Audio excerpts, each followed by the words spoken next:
Tila nagkakaroon na ng linaw ang magiging direksyon ni Secretary Mar Rojas sa eleksyon 2016.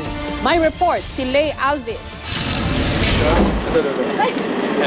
Makailang ulit nang tinanong si DILG Secretary Mar Rojas kung ano ba ang kanyang plano para sa eleksyon 2016. Ang sagot niya parati, darating din tayo diyan. Pero sa pag-usisan ng mga miyembro ng media kanina, tila nagkakaroon na ng linaw ang magiging direksyon niya. Sabay patutsada sa kanyang mga kritiko. Darating din na tayo diyan. No? Natutuwa nga ako na napakarami ang interesado. So anong ikikilos ni Mar Rojas at siguro ibig sabihin baka ako talaga ang pinakamatibay na kandidato dahil lahat na lang sila ay may komentaryo tungkol sa akin o tungkol sa gawain ko, no? Pero para sa lahat naman sa atin ay lahat ng ating gawain tulad nito, ito po ay hindi pagpaplano lamang, ito ay nasa gawa. Kung sakali, may tsansa ba ang tambalang Marpo? Nag-usap na raw siya at si Senator Grace Poe kasama ang Pangulo. Pag-uusapan natin sa tamang panahon. Sir, what happened to the two meetings here with the Senator?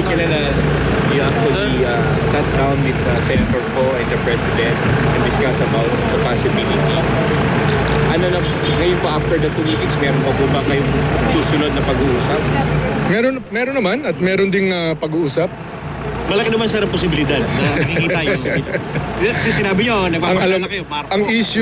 Ang issue po sa darating na halalan ay ipagpatuloy ba itong daang matuwid o saan ba natin dadalhin ang ating bansa? Kanina pinangunahan ni Rojas ang pagbabahagi ng 18 brand new PNP Mobile Patrol Vehicles para sa Pampanga.